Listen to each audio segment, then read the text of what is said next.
With the help of Hashem, we are learning Beitzah Daf Chav Gimel. We left off on Daf Chav Gimel Amud Aleph, 2 lines from the top of the Amud. We are continuing to learn regarding the prohibition of Moilid Recha, creating a fragrance, like we spoke out on last year. The Masechta began with a concept called Noilad, something just born, therefore Muktzah. We're learning about something completely different, creating something new, like Rashi says, is like it's Korev Lo'oise Melacha Chadasha. And it's amazing that we are viewing creating a fragrance in something that you don't even care that much about it having a fragrance. Like if you were to put incense on top of hot earthenware, therefore you're not extinguishing coals. But the problem is that you are imbuing in that piece of shard, in that cheres, a fragrance, which is something that is karev l'malacha, like Rashi writes, and therefore prohibited. Now we're going to continue to learn yet another Mishnah that's going to list 3 acts that were permitted, not here by Rabban Gamliel, but by the Tanach Rabbi Elazar ben Azariah, in contrast to his colleagues that prohibited. We'll see what they are. We're going to have a 3-way machlokes regarding combing the hide or the skin of the animal while the animal is alive.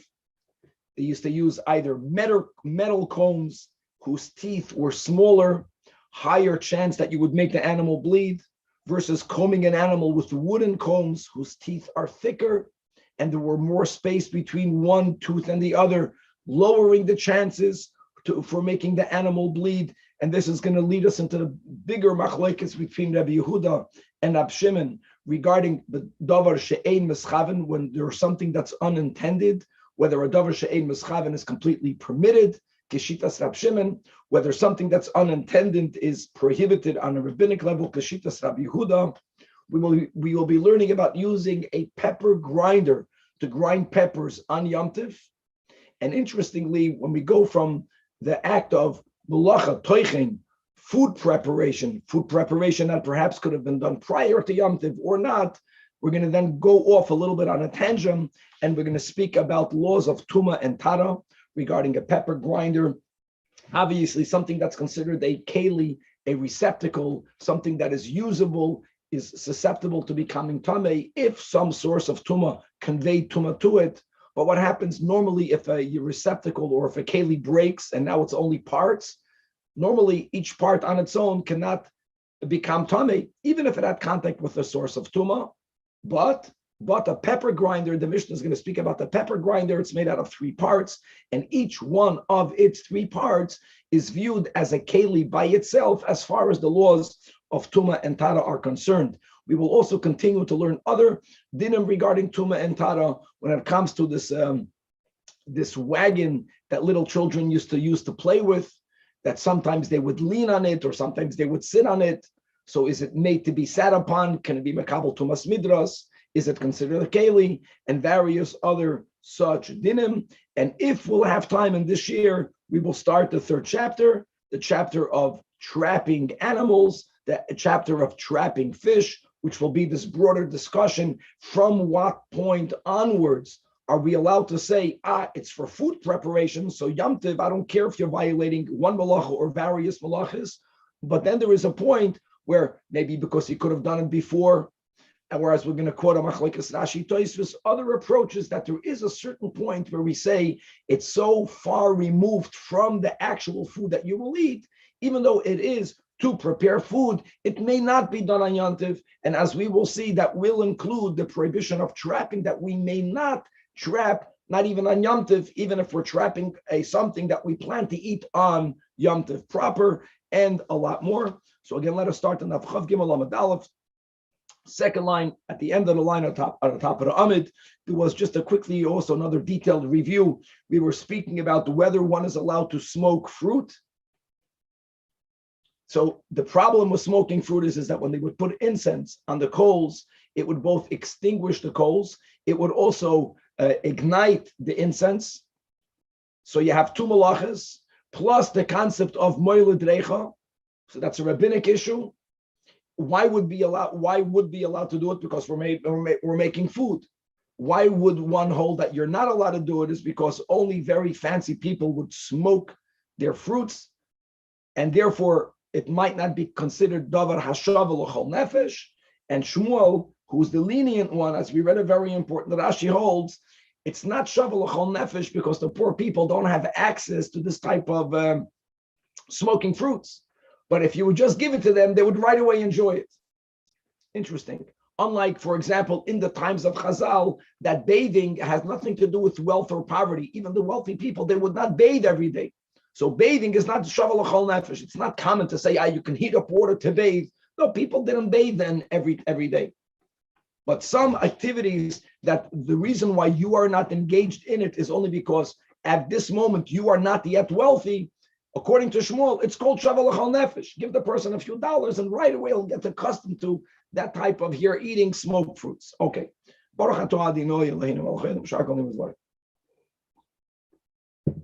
Says the Gemara, Rabba and Rabbi Yosef the Amri Tarvayu Sechufei Kasa Ashiroi, inverting a fragrant cup on silk garments. Again, that was also a certain technique that they would somehow imbue in the garment a good fragrance. The Yom Tova, it's asr. Now here they're not extinguishing anything, they're not igniting anything. So the problem here is not of a biblical nature. The problem here is my tama mishum the kamoyle dreicha. Here it's not even shavuot. We're not speaking about oichel nefesh, but we're just giving another example where creating a fragrance in a garment is something that one may not do. It's a very important halacha l'maisa, and we're not paskening from these gemaras. But for example, putting something that smells proper on your body versus something that you put inside a garment, certainly more problematic when you put it on the garment because it stays in the garment. Okay, what difference is there between mimayoloi umeiriach? A person commonly would take fragrant wood and they would roll it in between their fingers, and when they would roll it, they would bring out the fragrance of the wood even more, and it would go into their fingers, or you would just create a smell.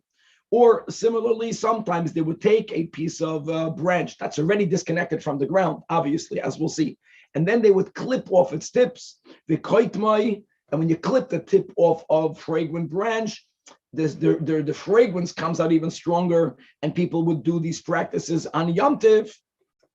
We are saying there's a concept of creating a fragrance, moiled reach. Why is that not asar at least midrabanan? Answers the Gemara, Hassan over there, Reicha Mia Isa. There was already something that smelled well. All you are doing is you are adding to it. You are stimulating for the scent to become stronger. So let's say you are only enhancing. Enhancing is 100% okay. But over here, since you are oilidoi or oilude you are creating something that was not there before. So again, just reading the words in Rashi, 3-4 lines from the top of the Amid, right. Rava Amar. Now Rava is going back both to what Rabba and Rabbi Yehuda said before, right? That you may not burn incense in order to smoke fruit, because we don't say that it's shav l'chol nefesh, and you are extinguishing, and you are igniting, and you are creating a fragrance. So Rava says that al gabe gacheles nami mutar. Not only can you do it on a cheres, where the problem might only be a midrabban and moiled recha, but you can even do it on top of coals. Okay. Why? Mide dahave abisra agumre. So first of all, obviously, Rava subscribes to Shita Shmuel. It's shav l'chol nefesh. If only wealthy people have smoked fruit, that's because the poor people don't have access to it. But it's something that everyone would enjoy and everyone would engage in. You're creating a fragrance. So what? He gives a great example. If you are going to barbecue meat on coals, and let's go with the premise that meat has a good fragrance, smells like meat, doesn't some of the fragrance of the meat drip down and go into the coals? Yes, it does. So what? In other words, any act of food preparation, if on the way of doing it, you're going to end up imbuing something with a fragrance, you can violate malachis to make food. As long as it's oichel nefesh, you are allowed to do it. So why would this be different? And indeed, Darash Rav Gevia, mi Bei Kosel, he expounded on the door of the Beidesh Galusa.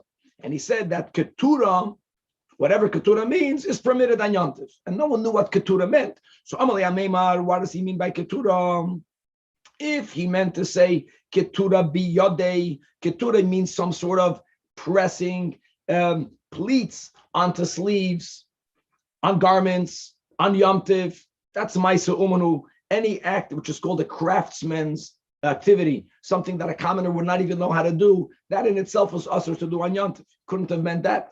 And if Keturah comes from Ketoidas, Ila Ashem, right, smoking produce or smoking fruits, so then it should be usher. Well, how can he say it's permitted? Again, because the Hakam Achaba, right, he's when you put the incense on the coals, that part of the coal becomes extinguished. Plus, it means, and you are igniting that, and you're moiled recha. So Amalei Ravashi, he meant exactly la'ashem, and he's positing, like we just learned to Rabba, mida dahaba bisra gumrei. The moment you accept that this is called shavu l'chol nefesh, whether most people actually eat smoked produce or not, the lack of eating is only because they're poor. But if they would be wealthy, everyone would eat it. Then yes, preparing it is allowed to be done. It's oichel nefesh, that's mutter for Yom Tov. Ikado amri amalei ameimar, my ketura, I ketura biyadi maisa umanu. Any maisa uman is prohibited. And ila ashen, the problem is moiled recha, weiter. So he didn't speak about the machaba, but moiled recha, the rabbinic, and the same answer. Amar Ravashi, anam ritan lehilei, umishmei de gavra rabba amritan lehilei, that he meant la'olam la'ashen, and there's no problem being moiled recha, like we just learned now from Rava.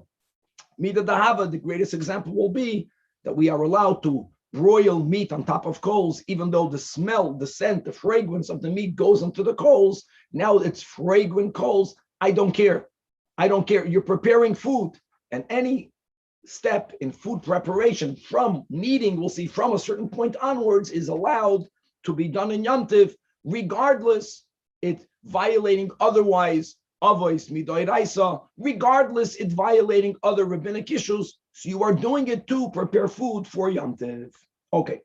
Now the Gemara is referring back to the Mishnah, the third leniency that we have from Rabban Gamliel, that he, yes, allowed to make this gedi mekulas, this type of roasted kid that had its entrails roasted either on its side. When we learned the Mishnah yesterday, when we learned Pesachim, we quoted others held that they would put it like a helmet, like a soldier with a helmet, but they would roast a animal for Pesach after the Churban Abayis exactly the way it was done as the Korban Pesach over there on Harabayis, over there in Yerushalayim.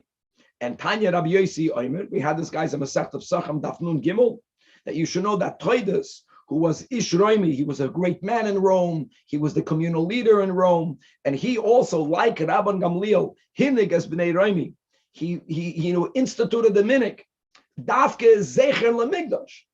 In other words, there's two opposing values. One value is, well, okay, that picture could have been nicer, but say they will do better than nothing. There's a value of, don't create the appearance that you are offering kachim outside the Beis Hamikdash, kachim achutz. Don't even give that appearance. The other side is we do things zecher lamikdash. So the more similar, the better the zecher. So he sided with the zecher part, that hinig as bnei roimi lechal gedim kulas. They would prepare the lamb or the kid. In other words, they would roast it without cutting it into pieces. Even the parts that they removed, they would put on its side. So all of it, as it says regarding the Korban Pesach, should be roasted together. Belelli Psachim and the other Yidden, right? The other Jewish leadership they were very against it. They sent to Rome that Ilmali Toidas Ataf, not to you being the great respected communal leader that you are, we would have put you in a chedim. That's how problematic your behavior is. Because you're giving Yidden consecrated sacrificial foods outside the Beis Hamikdash. The Gemara interrupts, Kachim sal kadaitach, God forbid, he never consecrated the animal for Kachim, Ella ema ke'ein Kachim. Now, there's a lot that is written on these few lines. First of all, where do we find favoritism? Where do we find such a thing? If someone does something that warrants to be banned, that warrants to be excommunicated, but just because he's a toidus, just because he's a great communal leader, but he's off the hook, that's an anomaly. That's something that you're not going to find that often If very rare, you're going to find it. Another question. What's the pshat? Did they tell him that if not for you being toydus, we will put you in a ban, but change your behavior, uproot the minig, and if not, we will taka put you in a ban? Was that a warning shot? Like what happened at the end? It's not clear. There's a lot written about this. The fact that the Mishnah quotes that Rabban Gamliel, that he gave the people, he was lenient, he never retracted on that. So this is something we'll just leave open. This is a whole sugya about perhaps that when something gives off the appearance, if it's coming from a greater person, right? Don't forget, we're not speaking about chshad. Like it looks like kachim b'chutz. Maybe if a great person does it, it won't give the appearance of kachim b'chutz. Everyone knows that they would never do anything that's like kachim b'chutz. Or in our case, like we mentioned, yes, on one hand, it looks like kachim b'chutz. On the other hand, we want to do zeicher l'mikdash. So you got to pick and choose. And he holds that the zeicher l'mikdash side overweighs, trumps the appearance of kachim b'chutz. Let's leave it at that. And let's move on now. Since we learned three things that Rabban Gamliel was machmer like by Shammai, three things that Rabban Gamliel was lenient. Now we're going to learn another Tanach, Rabbi Elazar ben Azariah. Shloisha devarim, Rabbi Elazar ben Azariah was matir, and the Chachamim were oisim. And number one is parasoi, that Rabbi Elazar ben Azariah's cow in the singular, he allowed his cow to go out b'ritzur shebein kaneh with a strap tied in between its horns. And this is the topic we learned in Shabbos of not only may one not break the laws of Shabbos and Yom Tiv, but even one's animals may not do it if what they are doing is for the owner, for the Jew. Carrying hoitzah is prohibited. So my animal cannot carry for me on Shabbos. However, anything that is viewed as an ornament or as a garment is not called carrying, so we can walk out with our garments. We can walk out with tachshit and with ornaments. Question is, do we view the strap that they would hang in between the horns of a cow, is it ornamental, allowed, or it's not called ornamental? And therefore, if it's not ornamental and not a garment, by default, it's called hoitzah. He's carrying something. The Chachamim felt that it's not called ornamental. They would not allow for such a thing to happen. And Elazar ben Azariah allowed his cow to go out. But it's shebein kaneh, guys, we're going to quote in a moment. The Alter Rebbe brings this and he get us on Tshuva Perek Beis. We're going to speak about this when we read the Gemara. Okay. Number two, umekordin es habehema. He allowed people to curry or to comb. That's a good picture. Living animals. They would comb out the hair. But in doing so, they might end up drawing some blood from the animal. Now, the word mikardin, they were speaking about a metal comb.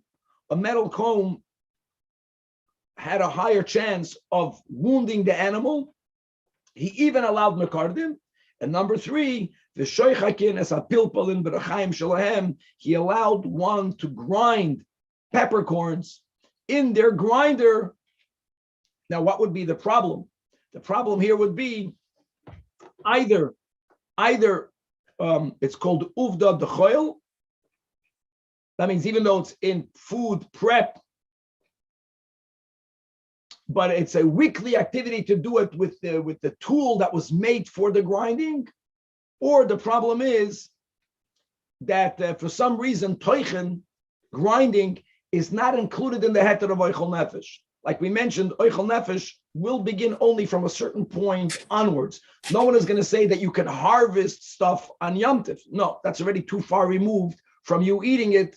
And if the issue of the Chachamim will be because Toichen is not included in the Heter of Eichel Nefesh, then the Chachamim will hold that doing so is an Isur D'Oraisa. If the problem is no Toichen is allowed, it's only that it's Uvda D'Choil to use your normal grinder, then it's going to Uvda D'Choil as an issue of the Rabbanan. But Rabbi Elazar ben Azariah felt not D'Oraisa nor the Rabbanan. Now, Rabbi, was that picture that we just had up, the grinders that the Gemara is referring to, that looks like a modern grinder? And parts could break, and you might come to fix it. Let's leave the parts in a moment, Samach. Now, also, I just want to add to one thing about the parts. That remember we learned last year, the menorah that came apart, and putting it back together. So that according to the Ramban and to Tosfos, As long as it didn't break, it just came apart. Ein binyan bekalim l'kula alma. Wouldn't be a problem. Okay, let's go back over here. Isn't the requirement is that it can't, if it's made before Yom Tov and it doesn't deteriorate, then you're not allowed to do it, right? That's why you can't grind the wheat, right? Correct. But when it comes to peppers, you could, because as time, we're going to learn about this in a moment, because it's much fresher if you do it right away. That's why many of the Yisraelim learned that the Chachamim don't aser toichen. Toichen is oichel nefesh, but there's doing it in a small amount, not using a professional keli. Then it's not even uvda the chol, but doing something that appears very mundane-like is a issue that Rabbanan. Well, also, if you do it in advance, it loses the potency, the flavor. That's why most of the Rishonim hold that you can't say the Chachamim consider this a Isur Doiraisa. That's called Oichel Nefesh. Correct. I mean, the Rashi, we're gonna learn.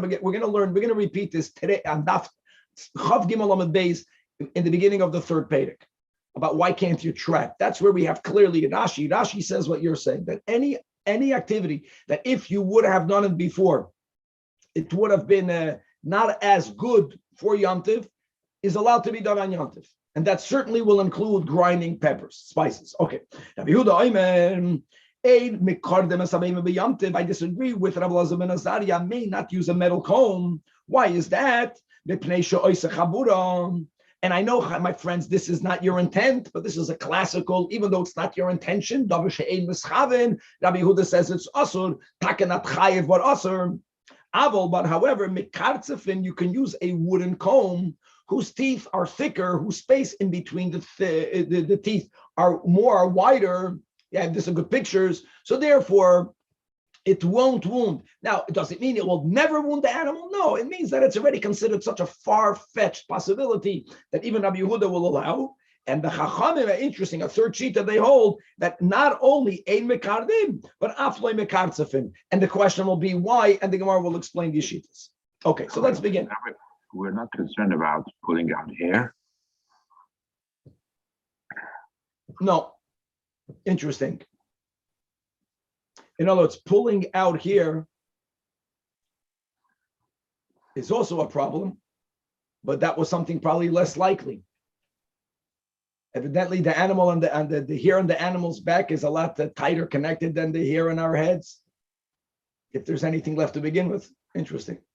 Okay, says the Gemara, "Lememra, you're telling me that Rabbi Elazar ben Azariah had the para havile." If the Mishnah speaks about, he allowed his cow in the singular to walk out with this type of strap. What he was if he allowed, Rabbi Elazar ben Azariah was very wealthy, then there would have been many cows. I want you to know that Telesa Alfei Egle Havama Aser Rabbi Elazar ben Azariah me'edrei kol shata v'shata, that every single year, Meiser, which is 10%, he gave 13,000 calves of Meiser. That means it was born into his property, into his herds, 130,000 calves. Slush and Yachid. So the Gemara clarifies, no, Tana, we learned indeed, Rabbi Elazar ben Azariah personally held that it's called ornamental. That's number one. Today we live in LA with the dogs. It's considered ornamental. You know, people dress up their animals. Eloma, he would not violate the Chachamim. In respect, he was a das yachid. But what happened was, it wasn't even his. It was his neighbor's cow. He did not protest to his neighbor, which is such a difficult mitzvah of protesting, as the Alter Rebbe defines it in Tanya. You have to know to whom to protest, and you have to know how to protest. Had the Rabbi Elazar ben Azariah personally held like the Chachamim that it's asur, he would have protested in a smart, nice way. He only did not protest the neighbor because he felt that really it's not a problem. Imagine. So first of all, you didn't protest. It's your activity. You did it. It was your cow, and that's the whole word of the Alter Rebbe. He emphasizes this Gemara that he later did a tshuva. Not the basic tshuva, but the complete tshuva that includes fasting, that his teeth became blackened, right? And what's shaleikiyem? That he only didn't protest. Amazing.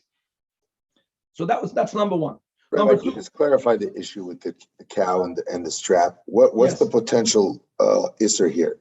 The potential is that there has to be shvisas behemtoi on Shabbos. If I may not carry, my animal may not carry. Now we learned in Shabbos that This is my Shabbos, animal, not Yom Tov? I can carry on Yom Tov, so my animal can carry on Yom Tov. Who said that? Okay, Yeah, so we're talking about Shabbos. Even though the about other Shabbos, issues are because Yom if my Tov. animal can only now do what I cannot do. Now the question is, how do you view do we dress up an animal? Do you put ornaments on an animal? Rabbi Elazar ben Azariah held, yeah, it's ornamental. We can relate to that here, and it's a cultural thing. And the Chachamim for animals are behema. What ornamental? Anything on the animal is carried. Okay. The next thing is about combing animals, or currying animals. So the Rabbi Elazar ben Azariah, the most lenient opinion, held that you could be meraken as a baby beyond. And Tanach Rabbanan, what's called kerud and what's called kirtzuf. No, it's kerud is allowed only according to Rabbi Elazar ben Azariah. At least according to Rabbi Yehuda, opinion number 2, you can't do kerud, you can do kirtzuf. Remember that? That was the wood. And then the Chachamim hold you can do nothing. Can't comb at all. Kerud are ketanim. Ketanim means that the teeth are very narrow and the space between them is very little, and therefore v'oisen chabura. Now v'oisen chabura means wounding the animal. Of course, it doesn't mean apsikresha. It means that it's already something that's possible. Here, for whoever's looking at the picture, it's the one to the right. And kirtzuf is gedolim. It means that the teeth are larger. It means the teeth are thicker. It means that there is more space in between the teeth, and therefore ve'ein oisen chabura. And based on that, we'll explain the gimel machloikos. In other words, the 3 opinions regarding this matter. Rabbi Yehuda holds l'shitasai, following his general opinion, that even when something is being done unintended, davar she'ein miscaving. True, davar she'ein miscaving brings it down a notch from a deraisa into a derabanan, but it's also midrabanan. So you can't use the kerud. How you can't use the kerud exactly. So miu kerud, which is take ketanim, which is why v'oisen chabura, which is why you're not allowed to do it. But even Rabbi Yehuda will be moida that kirtzuf, since it's gedolim, therefore ve'ein oisen chabura. And what's the chiddush? The chiddush is ve'ein gozrin and kirtzuf atu kerud. We are not afraid that you'll confuse one with the other. So that's why he allowed one and not the other. And now you understand the Rabbanan, the third sheet in our Mishnah. Rabbanan Savri Nami. First of all, they hold like Rabbi Yehuda. That davar she'ein mischaven is asun, the last narrow line, and therefore because rin and kirtzuf atu kerud. Rabbi Elazar ben Azariah, he says you are even allowed to use this thin comb. Why is that? Now we get it. Because he holds like Reb Shimon that says davar she'ein mischaven is muter, ubemela, ubein kerud, ubein kirtzuf is shari. Amarav Nachman, in the name of Shmuel, or it was not in the name of Shmuel, but just going back, right, in the name of Rav Nachman, that halacha kirab Shimon, and the first initial version is, why is he paskening like Rab Shimon? Shaharei Rav Elazar ben Azariah moidoloi. Because now that we explained this, leniency is based on him backing up Rab Shimon. Rav Elazar ben Azariah, therefore we're going to pasken like Rab Shimon. That didn't make sense. Amalei Ravam, to Rav Nachman, whether Rav Nachman quoted Shmuel, whether Rav Nachman quoted it by for himself, I don't understand. But you're paskening like Rav Shimon because Rav Elazar ben Azariah paskens like Rav Shimon? No, pasken like Rav Yehuda because the Chachamim are moedim loy. Right? We're not saying to take one against the other. We're taking the Yachid Rabba Malachi Kirabim. So he clarified what he meant. Amalei, I'm not Rav Shimon Sfidolei, not because of Rav Elazar ben Azariah. I bechlal pasken like Rav Shimon. He's not explaining why. And now since I pasken like Rav Shimon, now I found another Tana that holds like him. That's already a good thing. So at least it's not one against all. Now it's another one. And v'oid sharei Rav Elazar ben Azariah moidoloi. Once you already side with Rav Shimon, even though you know that the Chachamim side with Rabbi Yehuda, but now it's good to find out that you have another Tana, not just another Tana, as we know from Masechta Brachas. He became the head of the Sanhedrin. That Rav Elazar ben Azariah sides with Rav Shimon. Guys, I want you to know that we actually paskin like Rav Shimon. We actually paskin leniently. That davar she'ein mischaven is completely muter. Yes. Quick question. Back to the strap. Is that talking about Yom Tov for Shabbos? Speaking about Shabbos, because the issue of the strap is carrying, And the problem of an animal doing something is only if what the animal is doing is something that I may not do. Anything that a person is allowed to do, that person's animal is also allowed to do. On Yom Tov, I'm allowed to carry, so my animal is allowed to carry. On Shabbos, I'm not allowed to carry, so my animal is not allowed to carry. But the Mishnah clearly says es behema b'Yom Tov. No, look inside Tzvika. Look inside the first Rashi in the Mishnah. Look inside the first Rashi. Parasa yoitza b'Shabbos. Okay. And Lonoi. In other words, guys, this is such a relevant topic, and that is, how do we view dressing up animals? I think it's a cultural thing. Here in Los Angeles, you people who would go here, you'll laugh until you get used to it. You stop laughing. It's people dress up their animals. And it's tachshit, it's a malbush. And if you don't come from such a culture, then anything you put on an animal, what are you doing? It's carrying. It's called the ornamental. Okay. Rabbi, question. Yes. When you said we poskin like Reb Shimon, did you mean dafka on Yom Tov or also on Shabbos? We poskin for sure on Shabbos. The only big question is, Yaakov, that's a bigger topic, but I hope we spoke this out when we learned Shabbos. We did. By Shabbos and Yom Tov, to a certain degree, there's something called meleches machsheves, that only meleches machsheves asru Torah. That's the key word. And therefore, if it's ein miscaving, and therefore you can say it's not meleches machsheves, it's a lot easier to side like Rab Shimon. We know that the machlokes between Rab Shimon and Rabbi Yehuda isn't only related to Shabbos and Yom Tov. The concept of davar she'ein mischavin is a shas topic. So there are many poskim that say that we only paskin like Rab Shimon for Shabbos and Yom Tov because malachas machsheves, there's no malachas machsheves. But regarding other areas, you'll find in halacha others who opine like Rabbi Yehuda. But yes, for Shabbos, dafka Chav Gimel Amud Beis, and now we're going to go until the end of the Perek. So we spoke about Toicha. Now here again, we just spoke about Bekitzer. Let's go with the approach that it's uvda the choil. But since we spoke about a pepper grinder, you know how amazing it is. Today over here in my kitchen, many peppers you buy, the thing itself is already a grinder. That's a new world, right? You buy a little plastic thing that you throw out in America, and you take off the cap and you grind it while you make it. So let's speak about a pepper grinder. Says the Mishnah, that a pepper grinder, even a pepper grinder that is a wooden utensil, nevertheless, Tameya mishum shloisha kalim. That's a very big statement. It's tummy because of 3 kalim, meaning that a typical pepper grinder in the times of the Mishnah and the Gemara was comprised of 3 parts. Even if it's dismantled, each part on its own is viewed like a keli.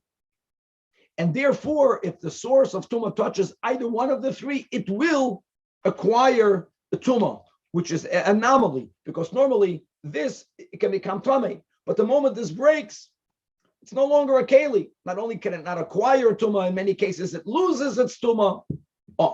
So and one, because we view it like a clay kibble, the Gemara will clarify. And there's one part of the pepper grinder that even if it's made out of wood, and what's unique about wood, that flat wooden weir, pshute clay eights, are not makabel tumah, even if it's a functional keli. Your cutting board is not susceptible to tumah, but if it has a receptacle, that means it has like a indented part, you can put things in, you can take things out, then it is makabel tumah. There is another part of it that is a clay mateches, it's metal, and then there is another part, even if made out of wood and flat, but it will become tummy because it has a status of a sieve, mishum clay kavada, which will become tummy.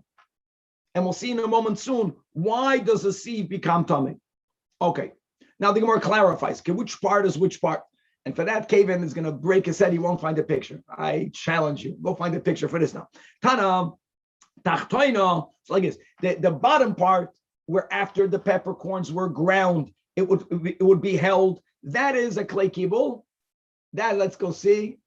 Yeah, but open it up. Yeah, it's all closed. That's a clay kibble. Okay, it's not that. That's a clay kibble. Why? Push it. It's wood, but it has a receptacle. And so the middle part is the sieve. Now look inside the Rashi. Emtsois, Rashi's 5 lines from the top of the Amid. She makefes es hamichbar. So even though it's also made out of wood, because the ain't kibul doesn't have a receptacle. Ella, now it's a sieve. So what if it's a sieve? So what if it's a sieve? So the Rashi explains it's a rabbinic issue. The Chachamim were geyser tuma ala kavara because it's similar to a garment. Many times people would use a garment to function as a sifter. A garment, a beged, is makabel tuma because it's a beged. And even if it's only a patch, if you remember all of the laws, 3 by 3 fingers, if it's made out of wool and linen, if it can be served as a patch. It was a garment, a woven garment, even a part of it is makabel tuma. So a sifter, a sieve, is like a woven garment because people would use woven garments to function as a sifter. Oh, and number 3, Elyahu, the top part, as Kevin found the picture, I stood up against the challenge because it's klei mateches. The top part, even though it's flattish, it doesn't have a receptacle, but it's made out of metal. And we don't view it as a broken part. It's viewed as a proper keli, and even if it's taken apart, it will become tamei if a source of impurity has halachic contact with it. And now going on another Mishnah regarding the laws of purity and impurity. And interestingly, the 2nd chapter finishes with the law of a agola shel katan. We're speaking about a toy wagon. Now, according to Rashi, a toy wagon is a wagon, and little red wagons, that's otomamish, the red wagon, that sometimes kids would sit inside. According to Tosfos, it's not only speaking about such a wagon, but we'll read the Tosfos in a moment. Okay, let's go with the picture. That's Rashi. So it's a little toy wagon. They sit on it, they push it. So here, number 1, if someone who, let's say, is a zav, who if he or a zava, she, will sit upon something that was meant to be sat upon, or if they would lay upon something that was made to be laid upon, they convey tuma on this very stringent level of Midrash. Midrash means that normally when A conveys tuma to B, B is tamei on one level lower, on one notch lower. So if you're an Av, you can the next contact, the one that you touch, will become a Rishon. The Rishon will make certain things into a Sheni. Midrash is so chamur that even though the Zav is an Av, the wagon will become an Av. Now, what will be the Chiddush? The Chiddush is, according to Rashi, is because even though that only it's made for children, doesn't matter, but it was made also to be sat upon. So even if an adult will sit on it, it's not meant to hold the adult, it will become tamei on the level of Midrash, it will become an Av. The Tosfos, let's right away read inside the last Tosfos on the Perik. Shall cotton Perish, I contradict, shall cotton Yoshev B'Teicha. But Tosfos says, if that's the case, if we're speaking about the picture of the red wagon, because the Maikom Ashmalon, that's no novelty, Pshita. It's made to be sat upon. Therefore, let's see if there's a picture for Tosfos. No, there's no picture for Tosfos. The Haino Kli She'oisen Liktanam L'Nislam Lahaloich. At the times when they thought that it's important to help children learn how to walk. Today, many people say, never do that. Let the child learn on his own. If a child is not ready to walk on his own, if you're going to start helping him too much to walk, those walkers, then you're taking away a very important step of the child. But anyway, this is they used to make kalim until today for the unlearned people. You have kalim that teach your kids how to walk. They can't walk yet. You put them into this round thing and they run around. And actually, they don't sit on it. They only held on to it. So they only leaned on it. No, even an infant never sat on it. That's what Tosfos says. It would have 3 wheels. The child would only hold on to it. And it rolls. So he's running with it. So that's a big chiddush. The big chiddush is, and that we spoke out, and that's already a benegeya to many other halachas, not only concerning, let's say, tumas midras. Certain parts of davening we're supposed to stand. So what happens if you have a shtended and you're leaning on the shtended? No, Rashi said Kevin had 3 wheels, not 4 wheels. Bad picture. Oh, so the Rebbe guys by Omen Yehesh MERCAVA, look at all of the videos. The Rebbe who would lean in the later years on the shtended, Omen Yehesh MERCAVA, he would lean back. He would stop leaning. Because if you lean on something to the point that if I were to schlep away that something, you would fall down, that leaning halachically is called sitting. That's Tosfos Chiddush. Of course, the red wagon or a purple wagon, who cares? If a child sits on a wagon, that's called something meant to be sat upon. And if a Zov sits on it, it will become Tumah Midrash. Even if it's something that was made for infants to lean on. Leaning is tantamount to sitting. Yes, Tumas Midrash. Wow. Next, back in the Mishnah. The second line of the Mishnah. Number 2, Vinitelis B'Shabbos. Vinitelis B'Shabbos means that anything that has a status of a keli is not muktzah. Even something that was made for an infant is a keli, even though it's never used by an adult. And number 3, if you want to drag it, you can only drag it on top of clothing and not on the earth. Why? This is like the classical Rabbi Yehuda, Rab Shimon, because making a furrow in the earth, right, is chodesh. When you're dragging this wagon, now let me go into a detail already, getting a little bit ahead of ourselves, the end of the Gemara, a few lines from now. If the wheels function, then it only presses the earth down. But if the wheels get trapped, get locked, because the quality toy is Brazilian, not an American, it's not good. The moment the wheels don't turn, then when you schlep it, there's a possibility that it's going to kick up earth. You're going to displace earth. The displacement of earth, that's called chodesh. That's called making a furrow. So the third din in the Mishnah is that you may not drag it on the ground, on the earth. If you want to schlep it, make sure that in those days, everyone had earth floors. So they would sometimes, in certain areas of the homes, they would put clothing on top of it. Or like we just learned, that sometimes you're not allowed to sweep, so they would put sheets on the ground, and then they would take away the sheets once the people came to eat.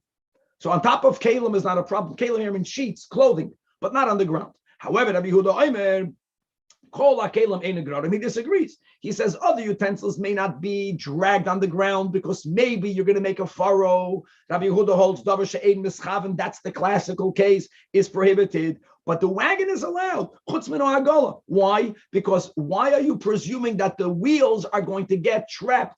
As long as the wheels are rolling, it's going to press down, it's going to be koivish, but you will not remove the earth from its place. So this Tanakama is more machmer than Rabbi Yehuda as it relates. That's the problem. The Gemara is going to ask that question. It doesn't make sense. The Tanakama cannot be like the stira. Tanakama cannot be Rab Shimon. The Gemara is going to ask that question. Okay, says the Gemara. Agola shall cotton to me a midras. Why? The ha samich ilave. Now these words fits Latois was perfect. Samich means because since children lean on it, leaning is tantamount to sitting. That's the chiddush. Now, according to Rashi, what's the soymech? And there's no Rashi over here.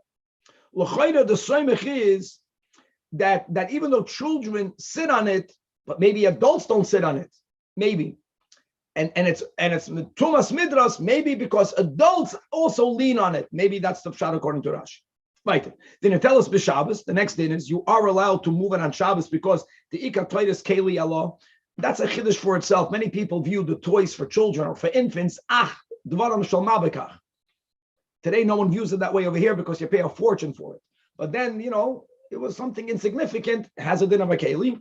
And number 3, the eina negredes el agabe kelim, meaning al gabe kelim, you can drag it if it's rolling on a carpet. That will be the word today. But al gabe karkaloi, my tama, because the ka'avet charitz, because you might make a furrow. So the Gemara is asking, hold on.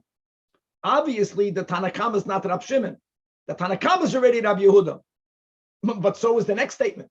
So it must be Mani Rabbi Yehuda. He's the one that says that even if you're not mischaven, even if you're not intending to make a furrow, and it's not psikresha, it's not for sure going to happen, but it's prohibited. Because if the Tanakama would follow Rab Shimon holds Davar She'ein Mischaven is mutter. That's the classical case.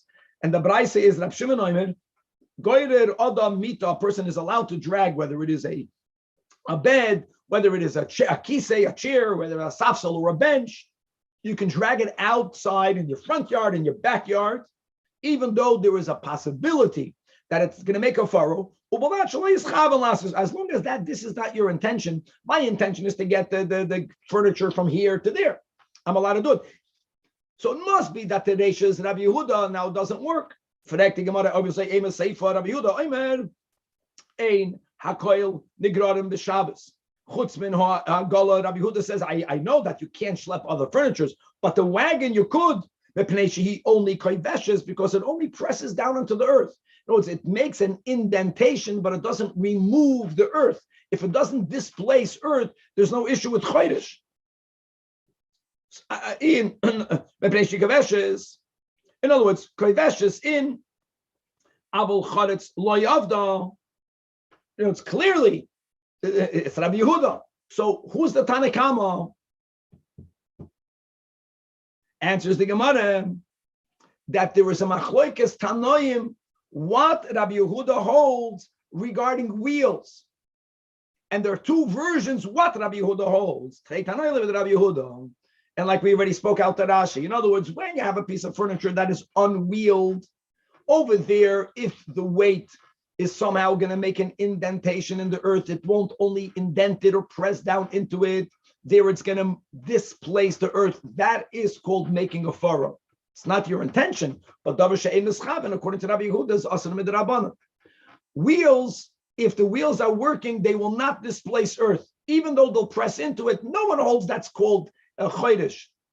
The question is, are we concerned that the toy was made in China? Depends where it was made. Maybe the wheel will get stuck. It's a kid's toy. Therefore, and if it's going to get stuck, then it's going to make a chodesh. So how far do you go? Don't forget that davar she'ein mischaven to begin with is only a midrabanan, right? So gzeira l'gzeira. We had this already in Amar Aleph today. Here, so there's one Tana that goes ad kadei kach, and the second one holds that we're not choishish if the wheels are stuck. Don't use it, take. But if they're not stuck, then you are allowed to use that wagon. And with that, we say, Hadran Allah Yom Tov. We'll come back to you, Yom Tov, and God willing, we are starting the third chapter. We have enough time. Let us at least open up the third Perek. So here we go, Chevin. Every line in this Mishnah is super important. Number one, says the Mishnah, Ein Sodin Dagim Min Habdi Barim. One may not trap fish from ponds on Yom Tov. B'Yom Tov. Says Rashi, Ein Sodin Dagim, Fal Gav the Shchita, even though that's shechting an animal, which is otherwise an Av Malacha. Va'afiyah and baking, ubishul and cooking, which are mi'avos malachi, saying, nevertheless, as it says explicitly in Parshas Boy, v'hutru l'tzoyrich Yom Tov, because you're making food. Says Rashi, Tama mishum di'i efsher me'erev Yom Tov. The reason why you are allowed to do shchita, afiyah, and bishul is because if you would do this yesterday, it would not be as fresh. The shchita, if you would shecht an animal yesterday, maybe the meat will start to become, getting on fresh. Pen yischamim, even worse, it might even start getting ruined. But when it comes to trapping, you could have trapped it yesterday, means before Yom Tov. And let's go to the fish, because the Mishnah is speaking here about fish. And and leave it in its trap, leave it in the trap, in the water. In other words, you're not, since you could have done this act before, would have been just as fresh, and leaving it in the water meant that the fish would not die yesterday. Ulamachar on Yom Tov, you can take it. So you're not justified in doing it on Yom Tov. That is Shitas Rashi. Now, by the way, what we are seeing clearly is that if something is already trapped, removing it here from the water, removing it from the trap is not a problem. It's already trapped. There's no double trapping. Now look inside the top, the first Tosfos in the Perek. Ein sudden dogem in abi barim. Perish Rashi, ta'afal gav do'oichel nefesh muter, hainu davke kegain bishul, va'afiyah v'shchita. Because the efsher me'erev Yom Tov. Why Tosfos gives other examples that Rashi doesn't write over here, but Rashi wrote elsewhere. Rashi here spoke about the shchita, killing the animal, shechting the animal, or taking the fish out. Here Tosfos brings from Rashi about baking bread, because the yoser toiv pas chama, it's a lot nicer to have a freshly baked bread. Similarly, the gam bishul b'Yom Tov. And here shchita shema yasriach. Aval seida efshel tzedem erev Yom Tov. End of quote. So holds Rashi. Says Toisves v'loy nehira. This is not shining light to me. I don't agree with this. And that is like we learned Bereish Mechilton. Now I want to push it this time. So we read out a piece of the Toisves on Daf Gimel. I know the whole Amid only has 2 Toisves in, but we're speaking about the first Toisves, and he writes over there. This is very important. Toisves holds Dafka b'machshirin.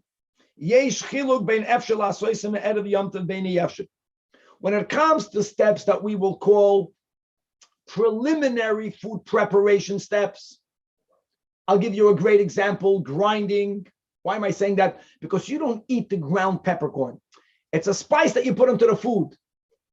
There is where we could differentiate. Would it be just as fresh? Would it not be just as fresh?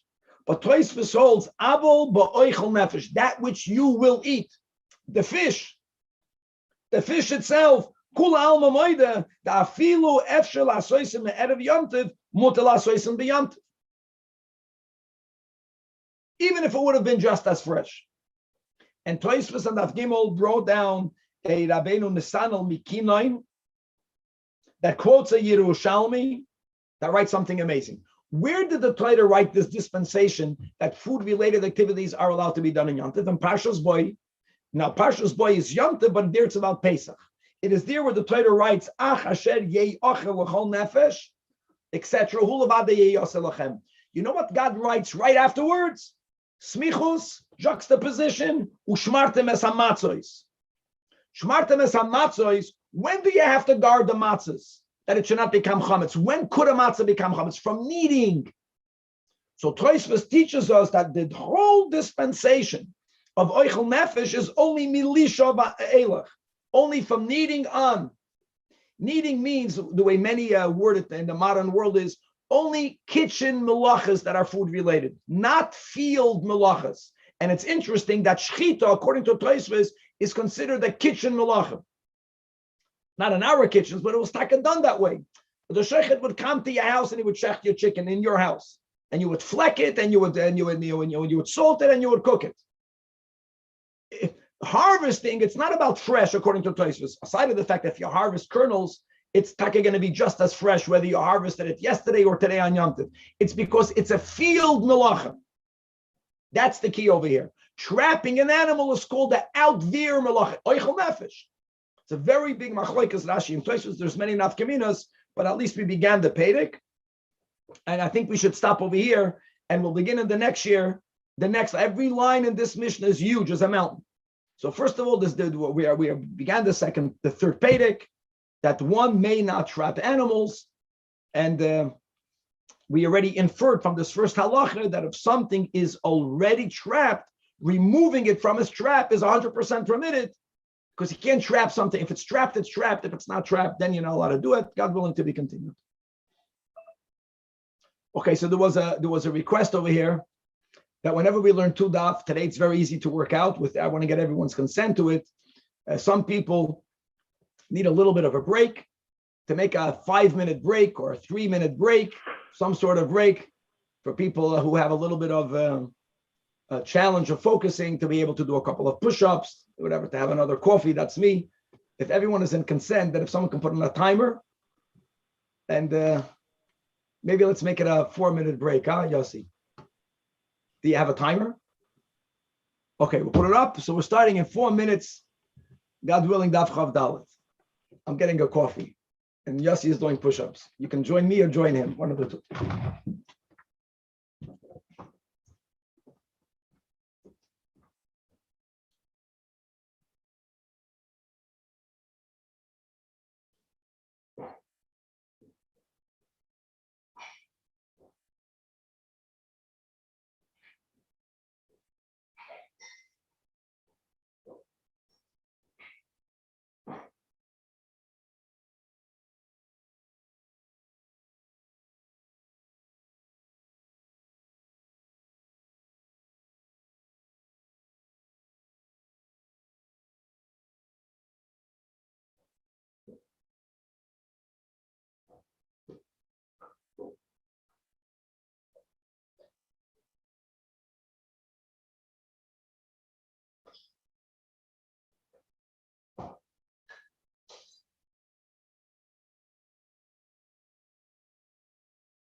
Yaakov, you got the difference between the reason of Rashi and Tosfos? What's that, Mendel? What was Tosfos' reason? Why didn't he explain like Rashi in the issue with trapping the fish?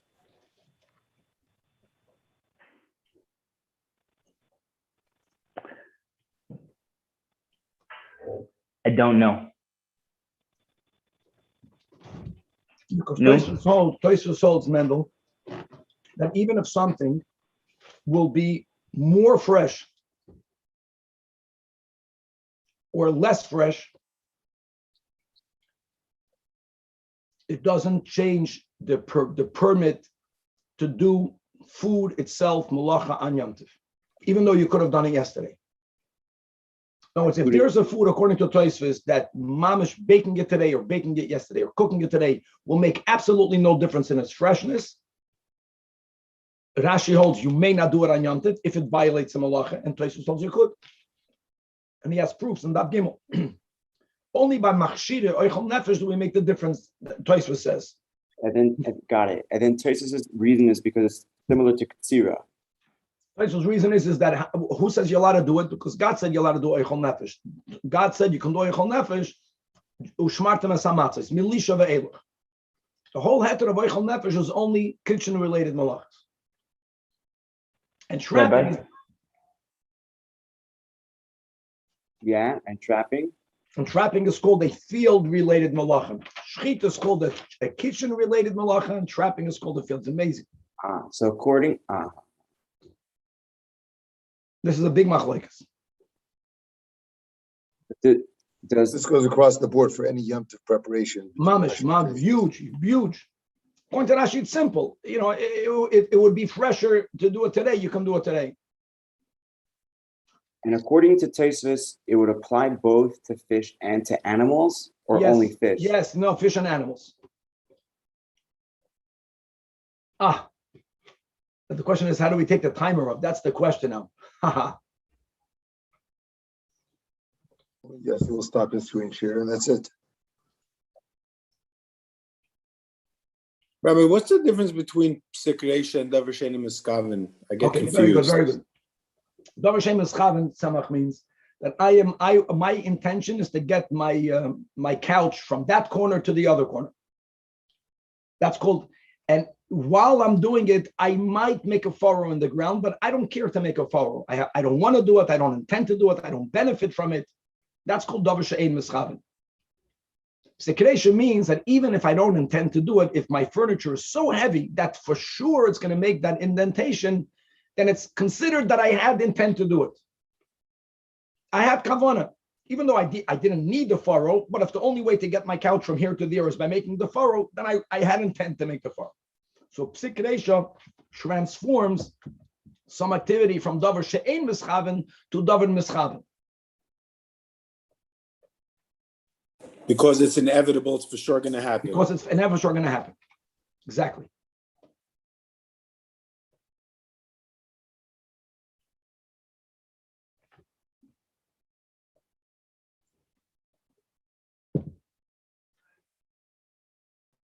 Rabbi, can you go over when it would be considered already trapped versus when it's not yet trapped? That's the whole doubt. That's the whole doubt. Chavdal, Danny. Got it. Okay.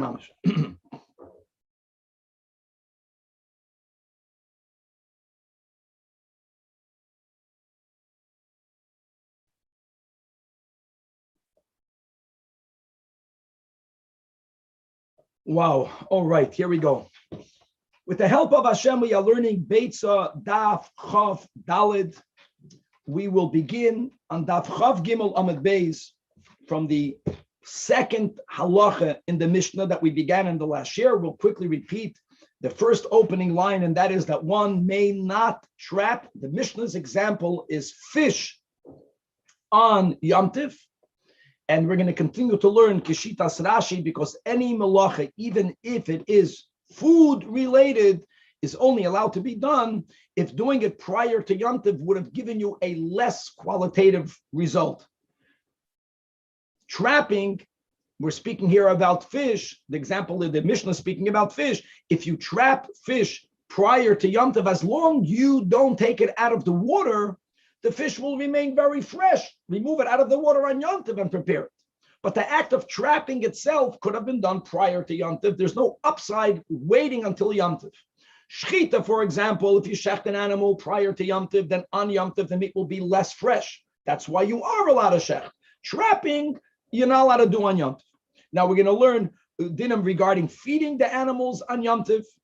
And the main bulk of the beginning of today's share will be, how do you define an animal that's already trapped? Because once an animal is already trapped, then you can remove it from the net on Yom Tov because it was already trapped before Yom Tov. But it's not so simple, as we'll see that there are many times that you can trap something, but the animal, to get it, you still have to make an effort to get it. Either you have to run after it, or you need to use a device to get it. So we're going to learn a lot more about how to define something that's considered already trapped. And then you will be allowed to remove it on Yom Tov versus what would be considered something that, even though it might be a little bit trapped, but it's not fully trapped, and therefore you will not be allowed to remove it from that device, from that area on Yom Tov itself. And that's going to lead us into a phenomenal topic. And that's called, listen to the words, my friends, Safek Muchan. So if you remember, Muktzah and Muchan are the two opposite sides of the coin. Muchan is what you need to do to be allowed to use something on Shabbos and on Yom Tov. You have to prepare it for Shabbos and Yom Tov use. Muktzah means that it was not Muchan. If you also remembered, it's not that negaya, but just to have a general overview that Rabbi Yehuda has a much broader, more stringent application of muktzah. Rabbi Shimon has a much more limited and therefore much more lenient application of muktzah. Even Rabbi Shimon, who's more lenient when it comes to muktzah, will hold that if there's something that is only safek muchan is also muktzah, our topic. No, it's what happens if I set out a trap. And I don't know for sure when the animal got trapped in my trap. I don't know. If it was trapped in this net prior to Yom Tov, as we'll define trapped, then I will be allowed to remove it on Yom Tov to shechta to eat it. If it was only trapped on Yom Tov, then I can't remove it to eat it. What happens if I don't know? I don't know. And what type of proof do you need to have that the animal is trapped? Do you need to see the trapped animal? It's phenomenal. Many of these traps, you know, when it comes to trapping wild animal, you want to trap a deer. So across the expanse of a large area, you would set out nets. And when an animal gets trapped, what happens is the whole net collapses. So if you see the collapsed net before Yom Tov, you didn't see the animal stuck in it, but you saw the rope on this side that it collapsed. That's circumstantial evidence that there is an animal in there. Is that enough of evidence that the animal was trapped before Yom Tov? Or not? Another interesting topic. Okay, and that is going to lead us into Goyim doing things for us on Yom Tov, how this relates to Muktzah. We're going to have an application of the concept of B'chdei Sheyasu or B'chdei Sheyasu, that if something was done for me in a prohibited way on Yom Tov, it's not that is something that I may never benefit from, but in many instances, I will be told that I need to wait the amount of time that it would take me to do it in the weekday. I have to wait that amount of time to benefit from it once Yom Tov left, because if I'll benefit it immediately, Matzah Yom Tov, I'm still deriving benefit from that which was done for me on Yom Tov in the case when it was not done. And that's going to lead us into the topic of people bringing to you a parcel or an item or a gift from beyond the Tchum, even though there was no muktzah issue involved, but there was a transportation beyond the Tchum made for you, whether you cannot benefit from it. But we're going to learn a concept that if only Tchumen derabanan were violated, then only the Jew for whom the gift was brought will need to wait, won't be able to allow to use it. But other Yidden will be allowed, and a lot more. This is going to be a very happening daf. Let's start again on daf Chav Gimel on Beis. Let's quickly read the first line of the Mishnah. Rule number one, the whole Pedic is named after this rule. Ein Sodom Dogam Mir Habe Bottom the Yom Tov. You may not take fish out of their ponds. By the way, a pond is not out there in the wild. So it's not like your mom is trapping it from God's beautiful world. Doesn't matter. Even while it's in the pond, it's considered untrapped. And that will be a big part of today's daf. Why? And the picture is very clear because you still need an instrument to take it out of the pond. You have to trap it from the pond. Another din. Now we have to read Rashi for that. The Rashi is 8 lines before the bottom of the Amid. It says Rashi, you can't feed a fish in a pond on Yom Tov. Whoa, 1 second. Says Rashi, remember we learned the machloikis, lochem v'loy leklavim, lochem v'loy lekuti. Who is the lochem excluding? Only food-related malachas can be done for you and not for. So first of all, there's a machloikis whether you can do food-related malachas to animals or not. So Rashi is saying that the chiddush of this line of the Mishnah is that even according to the opinion that holds that you are allowed to do malachas to feed animals, the lochem does not exclude animals. Now, what malacha are you doing by feeding animals? Rashi is not even addressing. We'll get to that in a moment. But there is some problem here with the malacha. And now, if you are not allowed to violate malachas for your animals, then of course you can't violate the malacha. Even according to the opinions that hold that normally you could break Yom Tov, you can do something that's otherwise known as a malacha to feed your animals. That's only if the animals will not have food if you will not feed them. But fish, even if you don't have to feed them. We're speaking about not a fake American pond. We're speaking about a natural pond. That because you have over there the sharshei asavim, you have the roots of the grass, you have other stuff that is growing in the pond. Fish, in the pond. So since they don't need your food, you can't feed them on Yom Tov. Now, what's the malach? That's the big topic, and Rashi doesn't even address it. So I think today's daf is small. We have a little bit more time than usual. I'm going to the Maharam that's under the Marsha, and he holds, this is very important in halachah. So he writes like this. It's one of the opinions that throwing food inside the pond, he's saying that there are ponds that have the status of a karmelis, and you're standing in the Rishus HaYachid. So have a malacha shemoitzi mirishus l'rishus. Amazing.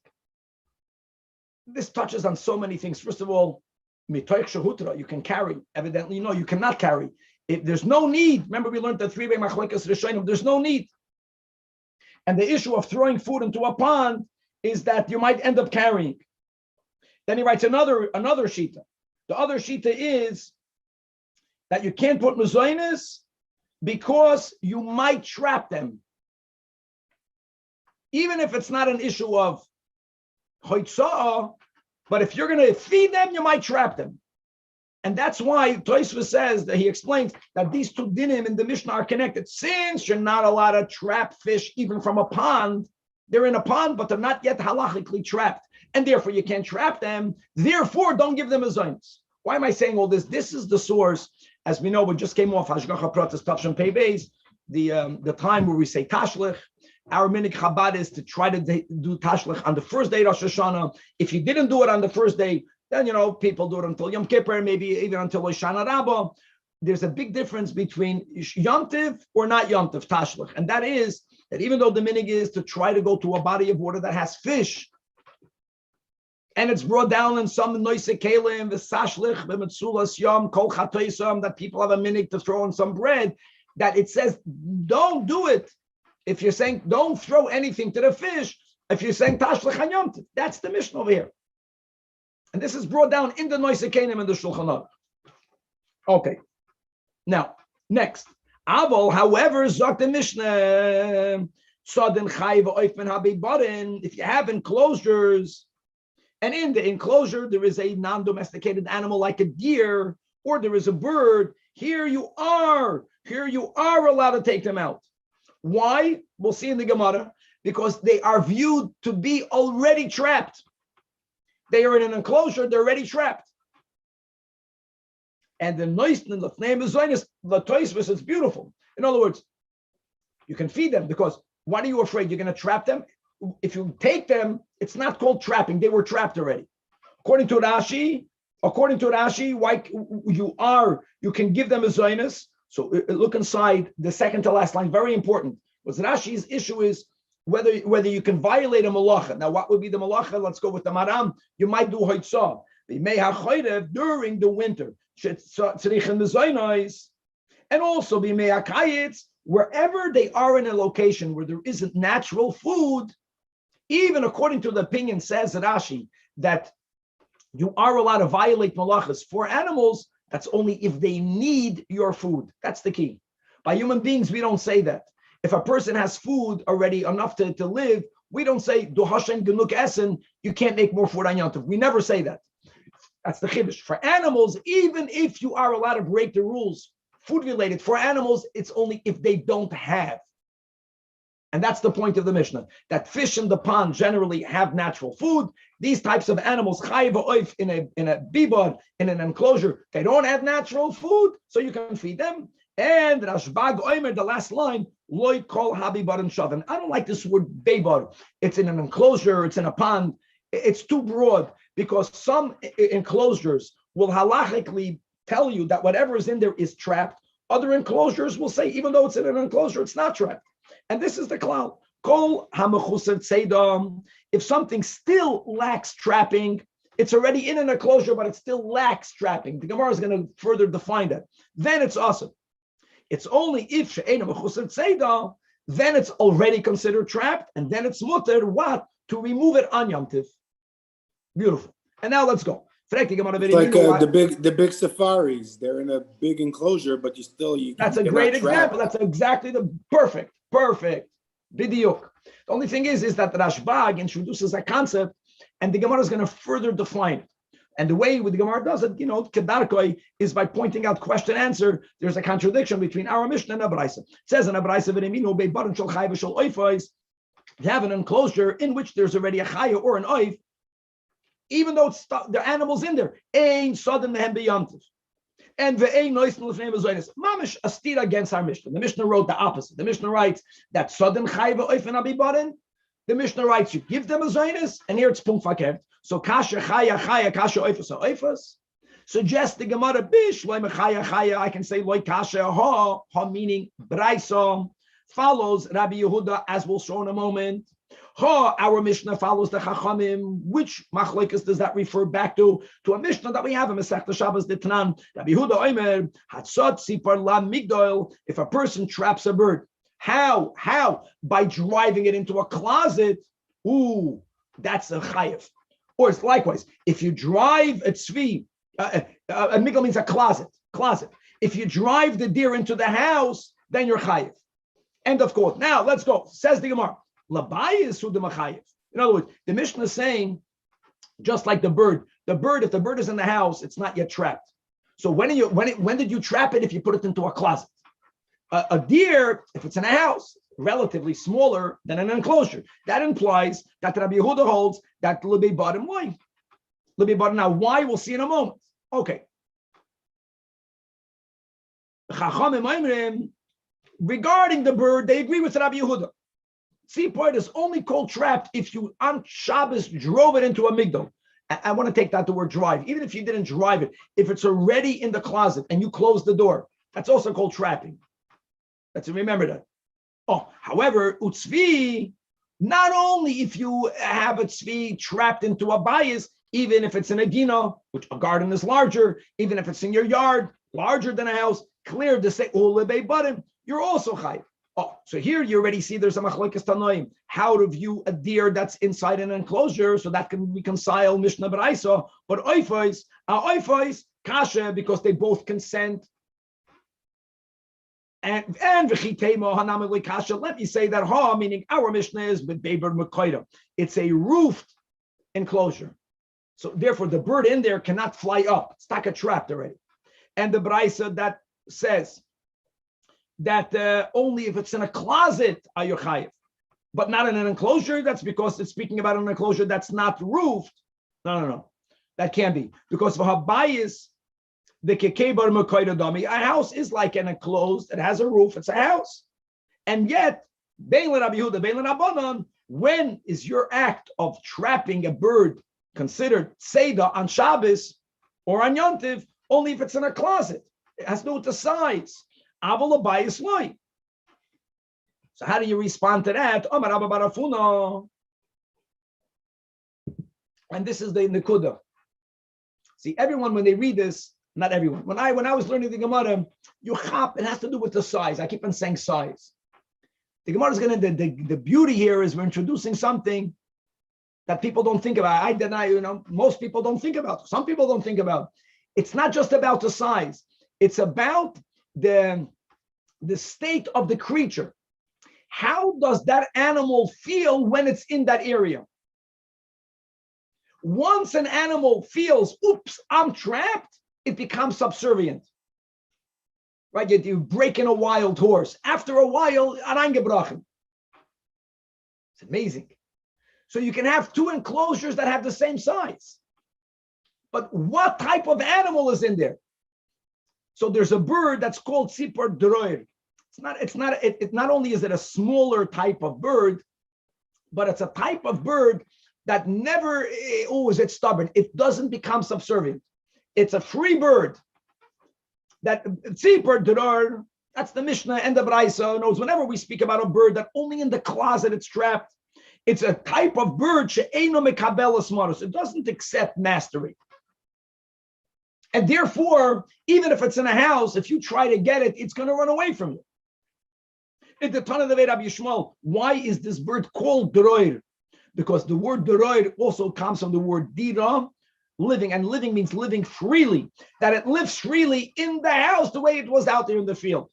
It doesn't acknowledge that it's trapped. No. So such a bird has to be only in a migdal. But both the gavaldik, so that resolves. Now, hashtas the asas la'achem. So therefore, you don't have to say it's a machloikis Mishnah and Beitzah. I'll tell you that the other dinim are also not a machloikis. Chaya chaynam elikash. There is also, so there's two aspects now. There is the size of the enclosure. That's one angle you have to analyze. And how do you define big and small? The Gemara will give a few examples, and it's not arguments. It's just different ways of defining big and small. And there's also, there's the chefza meaning the trap, the size, and there's the gavra, there's the bird, there's the creature. Gavaldi. So Ravashi defines kol basra. If the animal is in a location that if you want to chase after it, all you need to do is one lunge, one chop. That's called small. Umatila b'chat shichia or shechia, however you read the word. If you only need to do one jump and you get it, that's called a biber katan. And what's called a biber katan? Anything else, if you have to take more than one jump, it's called a biber katan. Inami is not a machloik. It's just another way of defining it. If the enclosure has different corners, so it's not about only size. So there's a little crevice, there's a little nook, there's a little side room. That's called a biber gadol. Maybe that's because the animal, when it sees that it has where to run away to, it's still not mekabel maros. Once it sees that I'm trapped, it's amazing. Animals, they become more submissive. Once they become submissive, then they're already trapped. Inami, that if the shade of one wall touches the other wall, that's called a biber katan. And the other one is called a biber gadol. Fact, Tosfos, you're telling me the shade of a wall, then it has to do with the height of the wall. No one mentioned the height of the wall. Tosfos says no, that the walls in the times of the Chazal were a standard height. Okay, weiter. Rashbag, now, this is very important. So we are interpreting the Tanakh. So normally when you have Rashbag says something in the Mishnah, he's coming to argue. But here it's not so clear. Is the Rashbag arguing with the Tanakh, or is the Rashbag clarifying the Tanakh? So Rashbag, not all enclosures are the same. And we just showed that even according to the Tanakh, for us not to have a contradiction between here and between a Beitzah, we have to explain. It has to do with the size. It has to do with the type of animal. So listen, so what happened? So Amar Rabbi Yosef, the last narrow line, in the name of Rabbi Yehuda, in the name of Shmuel, Azvos, that halacha ki Rabbi Shimon ben Gamliel. He made that statement that not all enclosures are the same. So Amalei Abai, I don't understand. This is your statement. I don't get it. Halacha implies that there's an argument. And when I learned the Mishnah, based on what we just said in the Gemara, it doesn't appear like there's an argument. Even the Tanakh is not going to argue with the Beitzah we learned. Everyone subscribes that loy kol avibar and shavin. Now, no one is denying the fact that halachically, not every enclosure is the same. So Abaya's statement wasn't to challenge the halachic ruling, but it was to challenge the way he learned the Mishnah. So Amalei, so his response was, so okay, lamai nafke loch mina, who cares? Bottom line is the halacha is like Rashbag. So so my way of wording it implied that I understood that there is a machlekes, and you hold there's no machlekes. But what practical difference is there? And Amalei, to which he responded, Gemara is a marta, hey, should learning Gemara be like singing a song? It's not only about the halacha. You are saying words that imply that you learned that there is a machlekes. I didn't learn the Mishnah that way. I want you to explain to me the Mishnah. Now, these words are so enlightened with the Kuntras Achron from the Alter Rebbe. David's Mirois Karis Elahu. What was the Nukud the Alter Rebbe says? What was wrong with David HaMelech getting punished for calling the Torah as Mira? Right? The Alter Rebbe says that David HaMelech emphasized that all of nature is hanging. The ganze big oilam hazeh is hanging on a little diuk in halacha. That one change in halacha changes the whole reality. That's how awesome Torah is. He called the Torah the music. And God's criticism is that Torah is much greater than it only being the source of the worlds. It's even greater than that. Mamash fits. In other words, the halachic part of Torah is what's called Zemidas. So when he told him, Lamai nafkemina, so Abaye responded, it's not only about halacha. Of course, halacha is the most important part to know what to do. But you have to learn Pshat correctly in the Mishnah, whether it affects halacha or not. That's beyond the level of Zemidas. That's a very Gavaldike insight. In other words, according to this, learning Gemara, even though normally the halach is kisra shel Torah, kol hashena halachas, there is a tzad of dafka learning a shakel nataria correctly, which is connecting to godliness even higher than the level of halach. Let's go back. And Zehar Klal says Rashbag, kol hamechusir tzeidah. Now we're going to have more. We're going to have more definitions, and according to many, we're not arguing with what we learned above.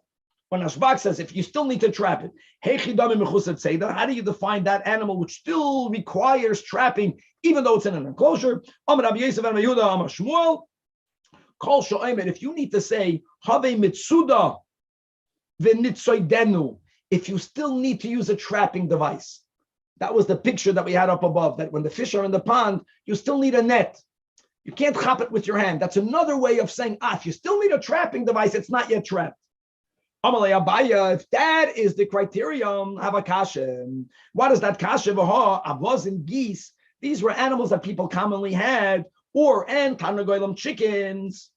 And sho'oimnim, there are times, by COVID, many people got chickens. The chapa chicken, when the chicken is running away from you, then you need a trapping device. Still, when people chop their chickens, it's a lot beneficial to have a device. Yet we learned Vitanya, Hatzad Avozim, if you trap geese or Tanagoylim and chickens, or V'yoina had the Seos, Herodian doves, they commonly doves that would live in a house. You're potted because it's not called trapping. Why not? If the criterion is something that you still need a device to chop, so that should be considered bona fide trapping. Trapping is a Yisur Chayiv Chatos. No, I'll tell you the difference. Halalu, the geese and the chickens, true, during the day when they're running in your backyard, you're not going to catch them so quick. No way. But at night, bo'in lekiluvin la'erev, they return to the little betela, to the little bed, the basket that you make for them. Oh, that's called domesticated. Halalu. But what we were speaking about Rav Yosef was speaking about was the animals that they don't come to the kaluvim la'erev. It's even during the day when you need a trapping device to chop your chicken, the very fact that they know where to go to sleep in your corner that you made for them, they're already considered trapped animals. Interesting. Doves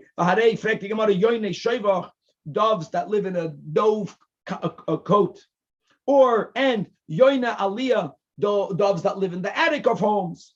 The boyim likaluvim la'erev, they also come to nest at night. Yet we learned in a Beitzah Atzod yoina shovech and or v'yoina aliyah and v'tzipanim, birds shekinenu b'tefichim b'beiros, people who would have large mansions, big houses. They would put up these jars high up for birds to come and to nest. The Beitzah says that if you chop a bird from there, you're chayiv. So you can't say that just because at night they come to a specific place, they are considered already domesticated. Two things. You need two criteria. Number one,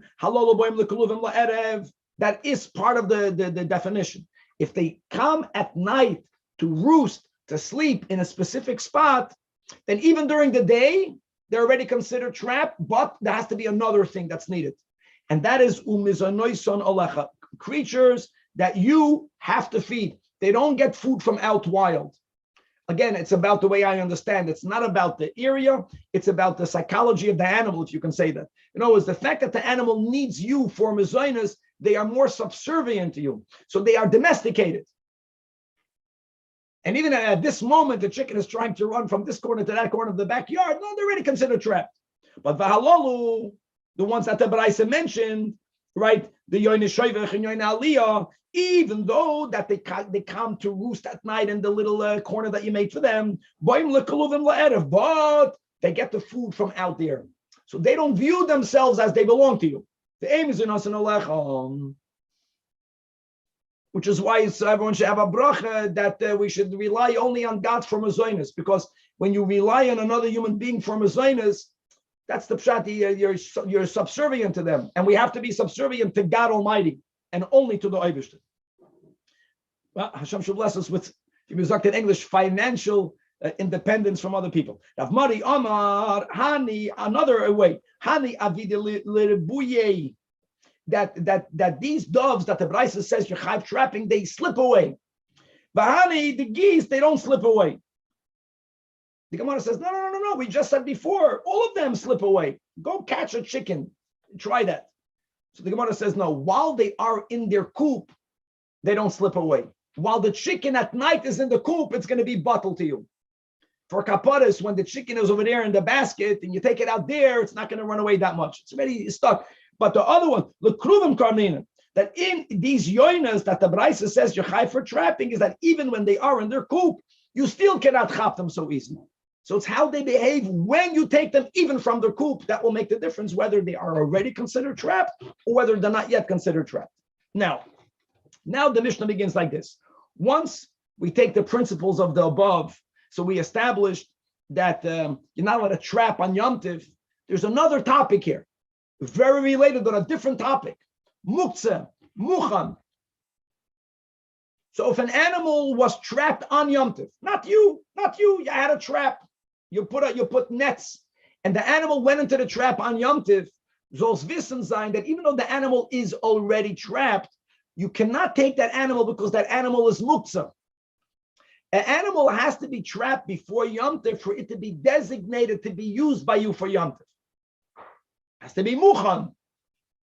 And like we spoke about in the introduction, the nuance here will be beautiful, and that is that even though muktzah is a rabbinic, and generally by rabbinic rules, we are lenient by a doubt, safek derabanan lekula, muktzah is a very serious rabbinic. And safek muchan, as we'll see, according to many, will also be problematic. So let's read the Mishnah. When you have all these types of devices that you placed out there to trap non-domesticated animals, to trap birds, to trap fish, even though you laid them out erev Yom Tiv, lo yitel mehem b'Yom Tiv. You can't say, I put it out there erev Yom Tiv. You can't go and take the animal on Yom Tiv. Ela imkein yoideya shenetzoydom erev Yom Tiv. You have to know that it was trapped from before. In other words, suffix is not enough. That's the key. You have to know bevadai. This animal was trapped from before Yom Tiv. There was a time that Anandru brought fish to Rabbi Gamliel on Yom Tiv. Now, we don't know when the guy got the fish. And the Rashbak said, Rabbi Gamliel said, really mutarin, which is a stira to what we just learned. Because if you don't know, if we're going with the premise that it's suffix, not good, you don't know when the guy got it. Must be the Gemara is going to clarify that Rabbi Gamliel argues. Number one, Rabbi Gamliel holds suffix muchan is also good. If you know for sure that he trapped it on Yom Tiv, that's not good. If you have a doubt, you can be lenient. And therefore, when the guy brought for him fish, he said, it's mutter. I'm not taking it from him, not because I agree with the Tanakama that Safek Muchan is muktzah. No, I don't want to take it from him. Rashi writes, he had an issue with that non-Jew. If not for that, I would take it. You know, it's as we just spoke out the way the Gemara clarifies the Mishnah. Like the Gemara asks, Maisa Lister? No, it's according to the Tanakama, you won't be allowed to take the fish, not because it's coming from a non-Jew, because you don't know when the guy trapped it. Could be he trapped it on Yom Tov, so it's muktzah. You don't know, Safek Muchan. So Chasurim Echsere B'Chiktanim. Safek Muchan Asur. This is basically the sheet of the Tanakama. You have to know that the animal was already trapped from before. However, the Rabban Gamliel is lenient. He holds Safek Muchan is okay. Oh, Maisanami B'Nochri Echad. That when he brought fish to Rabban Gamliel on Yom Tov, and Rabban Gamliel, who did not accept it, didn't want people to misconstrue his not receiving it because he changed his position and he agrees with the Chachamim. No, he holds Safek Muchan is good. Mutanen, I'm not taking it because it's a personal thing. However, now that we have it, Samachlekas Tanoim, Amar Rav Yehuda Mashmuel, Ein halacha ke Rabban Gamliel. Safek Muchan is prohibited. Now, other people quote Rav Yehuda Amar Shmuel, not opining. It's going to be the same halacha, but they didn't say it regarding our Mishnah, but they said it regarding the following Beitzah. And there we find another Machlokes Tanoim, the same. Safek Muchan, Rabban Gamliel, like we learned here, the Chasurim Echsere holds that it's mutter. In the Beitzah, it's not the general Tanakama. We don't know who the author is, and it might be a Das Rabbim. It's a Das Yachad Rabbi Yeshua is Oyser. So here comes along the Rav Shmuel, and he says that halacha ke Rabbi Yeshua. Same halacha ke Rabbi Yeshua. The statement of Shmuel, this psakin, on another din, all connected. The Tanya, Daf Chav Dalid, Amid Beis, Shoichatin min hani goren biyamtiv. You are allowed to shecht animals that are in irrigation ditches, taiches Rashi. So when people had irrigation ditches, they were filled with water. Animals would congregate in those ditches. And the vart is that the animals that are on these ditches, we know were there before. You saw those animals. Traps is much harder to know because traps were spread out in large areas. Rashasois is one type of trap. It's called nets. Then you have michmoiros, another type of trap. The Tanakama says you can't shecht animals. Why not? Because you don't know for sure if the animal was already trapped there from before Yom Tov. That's the same Nakuda. Maybe it was, maybe it wasn't.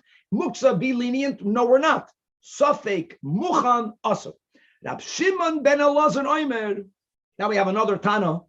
He says that Ba umatza on milkul kolama out of Yom Tov.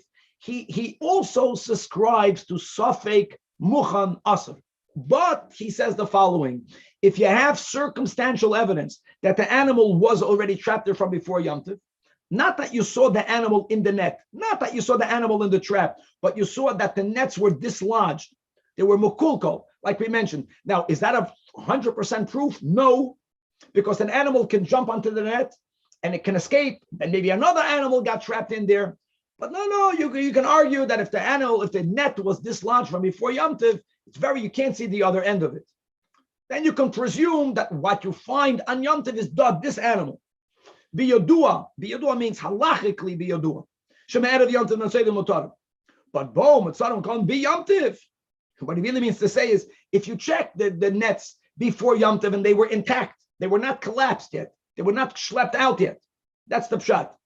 They only were mekukol on Yom Tov. You know it wasn't before. Then biyodua shebeyom tov nitzoidu, and therefore asurim.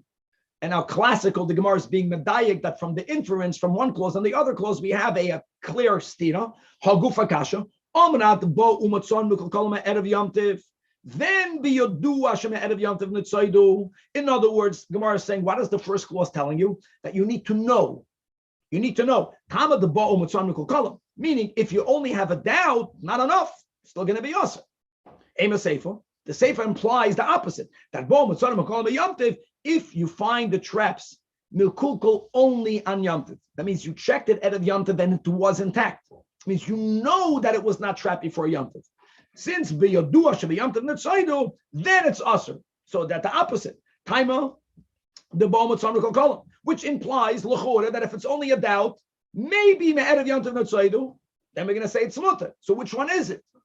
Says the Gemara Hachika Amar that this entire brisa is going to follow like our Mishnah, like Rabbi Yeshua, no suffix muchen is aser, and the beginning is dafka. Even though the Tanach of the brisa on top of the Amid doesn't even subscribe to this. Not only is suffix muchen aser, circumstantial evidence is not enough. Here, Rav Shimon ben Elazar is more lenient. Since the nets were dislodged, you can already halachically say, and what the Brisa is telling you, the nakuda is, if it's only a doubt, it's asur. A doubt is just as bad as it nasa can be that you know it was strapped on Yom Tov and it's asur. And on this, that's the last version. See, the third version, it's all that we don't paskin like Rabban Gamliel, right? It's all that we don't paskin that suffix muchen is okay, but at least in the third version, we're adding a nuance that at least circumstantial evidence is good enough when it comes to trapping. Okay, let's go weiter. The Omar Mutar and Haim, that was the case that they brought a gift. A non-Jew brought Rabban Gamliel a fish, a gift on Yom Tov, and he didn't accept it, but he wanted people to know he's not accepting it because the suffix muchen is good. I don't want to take a gift from him. Now, what would be the issue? So I keep on saying muktzah. If you remember, when we began, even just Beitzah at the beginning, we spoke about the first machloikas between Beishamai and Basilil, and they spoke about eating. Remember, Beitzah Shenolda Tei Achel, right? So we asked, what Tei Achel? It should be muktzah, metaltal. Can you handle it? So we spoke out, and just to repeat it again, that there are certain items that even if you will be lenient regarding moving it, you won't be allowed to eat it. So when we are being lenient according to Rabban Gamliel, suffix muchan is okay. Does it mean Rav says only mutarim lekabel? Very important. Is even according to Rabban Gamliel, it's not kosher enough for you to eat. That's an interesting thing because there's a doubt. You can handle it, but you can't eat it. Levi says, no, other ahead, other ahin. Rabbi Gamliel holds suffix muchen. We can say that no, that it was trapped before. It's not muktzah. So if it's not muktzah, you can even eat it. Says the Gemara Amar Rav, when he heard Levi saying that, like he's not even going to debate with him. Says Rav, lo oilam al yimna adam atzma mebeis hamedrash afilu shuachas. Don't be absent even for one moment. You know why? Because who did Levi and I learn this halacha from? We both heard this from Rebbe. And you know what? He missed one shiur. And Rebbe said what I'm saying. We were together in the cheder, in the yeshiva, ki amra lahashmaitza, when Rebbe was teaching this halacha regarding suffix muchen. When he was speaking the shita of Rabban Gamliel, when he clarified the Mishnah is chasurim echsen. However, Be'urta, when he taught it initially, which was a shiur at night, I know that Rebbe said mutarim ba'achila. That's where Levi got it from. If you hold suffix muchen is good, you can even eat it. You know what? Rebbe came the next morning and Levi was not there. But Safra Omar, no. Even Rabban Gamliel only said mutarim lekabel. So you know what? I know the Havai Midrash. I was in the base Midrash.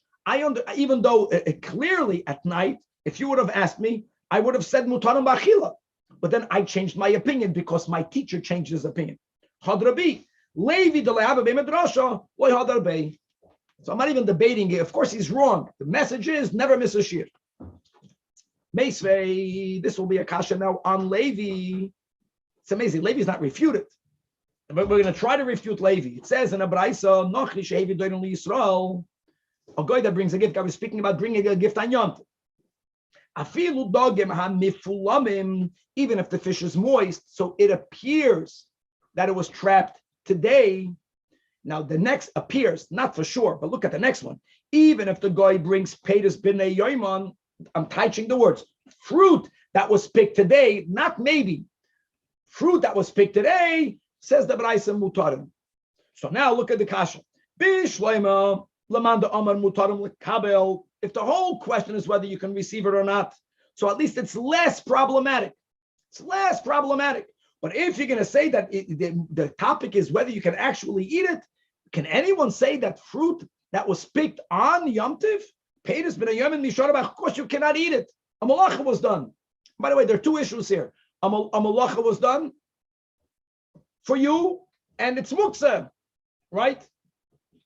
Because prior to Yom Tiv, everything that's connected to the ground, like animals that are out in the wild, are not mukhan. They're not mukhan, even according to Rab Shimon. So the Gemara says you're challenging Levi. The whole Beitzah doesn't work. Forget about Levi. This is the answer. We're answering with a question. What Peris ben Ayoim and Mishara betiltul? If the Beitzah means what it says, forget about eating. Peris ben Ayoim are not mukhan. And even according to Rab Shimon, aside of a guy did a malacha for you. So said Elot must mean, the Beitzah doesn't mean that the fruits are b'nei yoimim. We're speaking about items that look like they were taken today, but not necessarily so. The fish was b'kavore da adime. The fish has this type of red tinge under its gills, which is something that only fresh fish have. It doesn't mean for sure that it was trapped today, taken out of the water today. It looks very fresh.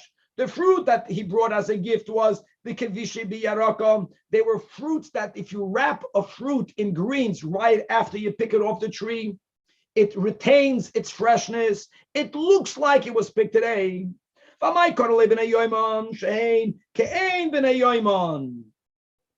therefore, fakert, we know that what? We know that these items were not picked today.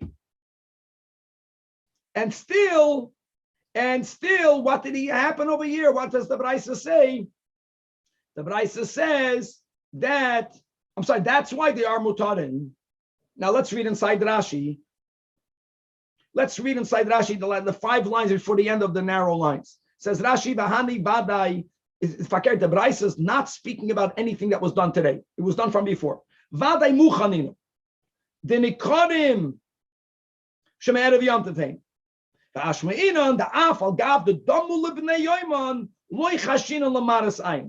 issue.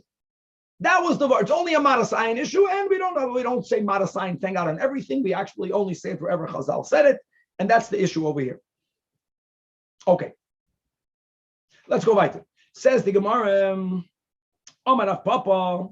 Now that you mentioned Goyim bringing gifts to a Jew, so Hilcha said, Nachri shehevi doirin li Yisrael b'yamtiv.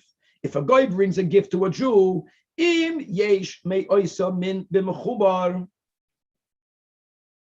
If that item could have been harvested today because you have this apple, there's apples on the trees. You don't know whether he did it or not, but he could have done it today. That's called Safik Muchan. And as Shmuel Paskin, L'chumra, so is Rav Papa. That's Asr. However, and not only, and now here we're adding us a novelty, Ula Erev. So if we're saying, which we are, that if you know it was picked today, for sure it's a problem because of muktzah. Even if you have a doubt, Safek Muchan is muktzah, and we said even according to Rab Shimon, it's very strong. Now, what about at night? Matzah Yom Tiv. So Ula Erev Nami Asurin B'chtei Sheyei Asu Matzah Yom Tiv. The time that it would take you to receive it. So if the guy would have picked it Matzah Yom Tiv, from him picking it for you getting it, let's say will take an hour, you have to wait an hour Matzah Yom Tiv. Because if you're going to consume it prior to that, you are benefiting from a malacha that a guy did for you. So now there's a side of the issue of muktzah is if a non-Jew did something for me on Shabbos or on Yom Tiv, something that I was not allowed to do, I cannot benefit from it. And here, there's a very huge Rashi. You can find a lot about Rashi's history and Rashi's Rabbeim from this Rashi. Rashi says like this. Rashi's 4 lines under. Rashi insisted that what's the Bechdei Sheyasu? Going only from Matzah Yom Tov Rishon into Matzah Yom Tov Sheni. You don't have to wait until the end of real Yom Tov. Let's read inside. Ula'erev asurim b'chdei sheyasu. Kedei shelo yehena mimeleches yomtiv. In other words, once it's matzah yomtiv, you can say there's no muktzah. But there's the other issue is you cannot derive benefit from a melacha that was done on yomtiv. Says Rashi, v'hadek amar ula'erev asurim b'chdei sheyasu. Hola achar came mutar, but after that you could.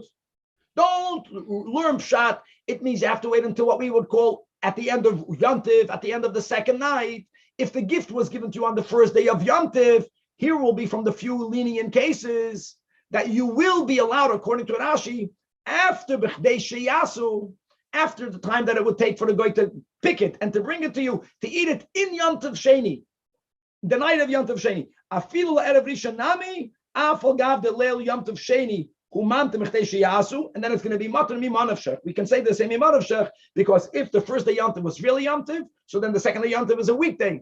You have to wait. If the first day of yomtiv was really choil, not yomtiv, so he didn't do it's not a malacha that was done. You don't even need the b'chdei sheyasu. And he writes over here that I never heard it. I'm scooting down. I never merited to ask it from my teacher Rabbi Yaakov. And then he writes how many people argued with him. And then he writes, finally, I'm going now 4 lines before the bottom of the Rashi. That's Rashi's teacher's teacher. That I found, at least, that he backed me up, that you can have it in Yom in the second night of Yom Tov. And he quoted that Kamoisi Gam Ata Boilai. And now he writes Gam Ata Boilai Michtov. He got a letter, Mi Garmaish, probably the name of a place. Shabbat Sham Adam Gadol, that there to Garmaish came a big person. He was an elder person. Yoshev mi yeshiva. He was sitting and learning. He came from Rome. His name was Rab Koloinimus. Look at how Rashi describes him. Ubaki b'chalal hashas, and Vahoida came, and he paskined like that. Even though people argued with him, so that's the big topic here that Rashi allows as long as you wait the b'chdei sheyasu, even in Yom Tov Sheni. Let's go back on the Gemara. However, so you know for sure that it was not picked on Yom Tov, because today there isn't this product. So there's no muktzah. The guy's held up. There's no muktzah. It was picked before Yom Tov, so there was no melacha that was done for you on Yom Tov. But now the final topic of today, we are introducing something new, and that is if something was beyond your tchum, there was no way it could have been brought for you. So even though it's not muktzah, even though there was no picking on Yom Tov, but you have to know from where did it come. And this relates to receiving mail on Shabbos and on Yom Tov. But if it came from Toich HaTchum, so even the transporting was not a problem. We're speaking about Yom Tov, we allowed to carry, but you didn't violate the Tchum, then it's mutter, daf chafei on the top, chutz l'tchum, then it's aser. 1 second, we're going to learn one more line. But if something is brought chutz l'tchum by a goy for this Jew, even though this Jew for whom it was brought may not use it on Yom Tov, but muter liyisrael acher, but another Yid can use it. Ooh, wow! So let's look inside the Rashi. Chutz l'tchum asurim. So Rashi writes, I never got a reason that made sense to me. Because if the problem is muktzah, amay muter liyisrael acher. If the problem is because shenasa boy isur b'shviloi, which is transporting something beyond the tchum, if someone violated, if a goy violated the malacha, where else, asks Rashi, do we make this difference between whether it was done for you or for someone else? Im kein liyisrael acher nami yasir. For example, the nachri shehidlik esaner b'Shabbos. If a goy lights a candle for you on Shabbos, we learn to Masechta Shabbos. If he lit it for himself, then a Yid can derive benefit because he did it for himself. You will also have, doesn't matter. But if he lit it for a Yid, Rashi writes, no Jew can benefit. So he shares his struggle, and then Rashi writes, the Yesh Shloimeh, I'll tell you the difference. That by the case of, he quoted from Shabbos, a guy that lit a candle, that's a Isur D'Oraisa. There we're not machalek between one Jew and the other. But since we're only speaking about Tchumen, and Tchumen is only midrabanan le'achmer kulahai. Wow, that's Rashi Shita, and that leads us into the other topic: is Tchumen D'Oraisa or the Rabbanan. Guys, we learn Rambam. We should remember the Rambam holds that the whole debate of Tchumen D'Oraisa the Rabbanan is only the 2 mil, but the 12 mil is Midoraisa. So paskins the Rambam. You know, the Ramban argues it's very negei l'maisa. In other words, if we're going to learn, if we're going to take Rashi's approach, that 12 is the Rabbanah or the that we are allowed to be lenient if something was sent to you, another Jew can have benefit, and that's only that if that's based on the fact that Tchumen is midrabanan. If we're going to paskin like the Rambam, that beyond 12 mil, which is not that far, it's still going to be l'kula alma a violation do'iraisa, then this will be like the candle. No Jew can derive benefit. Verstehst? Just to know that Ramban says that Tchumen, even 12 mil is midrabanan. Only Rabbi Akiva holds that it's do'iraisa, and we don't paskin like Rabbi Akiva. So Lemaisa, can you accept mail on Shabbos? You're not accepting anything. They're putting it in your mailbox. The question is, can you derive benefit from it? Can you bring it into your house? Can you open up your package? Well, the question is it muksa? The question is it muksa? It is. I'm not going to use the word muksa, but can you derive benefit? In other words, if it was picked on Shabbos and Yom Tiv, that's called muksa. If a malacha was done for you, it's not muksa. You can't derive benefit from it. And if the malacha that was done for you was tchum, then when the tchum is midrabanan, we differentiate, was it brought for you? Someone else can derive benefit. Very practical. I mean, the origin that's delivered by Amazon on Shabbos. You have to wait b'chtei shiyasu after Shabbos to open it. Yeah, that's clearly what we're learning. If the violation of the sure, a malacha was done for you. Yes. Rabbi, since Danny's asking a practical question for all of us, can you elaborate on the Dafka, that case, Amazon package? What is b'chtei shiyasu? Okay, when a malacha is being done for me on Shabbos, or on Yom Tiv, so I mean it's complex, right? Sometimes I can never derive benefit from it, like by cooking. But generally, the rule will be that not only may I not benefit from it on the holy day, but if that act, which is bringing the package to me, let's say it takes 2 hours, I have to wait 2 hours after Shabbos, after Yom Tov, before I can derive benefit. From the local fulfillment center, like how do we machshav this in practice? I'll say I don't know. I get the challenge. That's how do you define b'chtei shiyasu? Huh? They're driving for a group of people. It's not one package. There's like 100 packages in one van. Mm-hmm. So the Kevin is making a good point. It was a roivar goyim. I don't think they're if you're going to say the only violation was walking it through a caramelis and putting it out on your front yard, then b'chtei shiyasu would be like 20 seconds. Right, but if it's driving from wherever wherever the Yaakov is saying more. Maybe it's the airplane. But the question is, if most of the packages are being for goyim, it's like you can go on a ship on Yom Tov and on Shabbos. The ship can go. Many malachas are being violated because most of the passengers are non-Jews, so it's being done for non-Jews. Thank you, Rabbi. Tzarech Okay, Chavra to be continued. Let's go daven. Yossi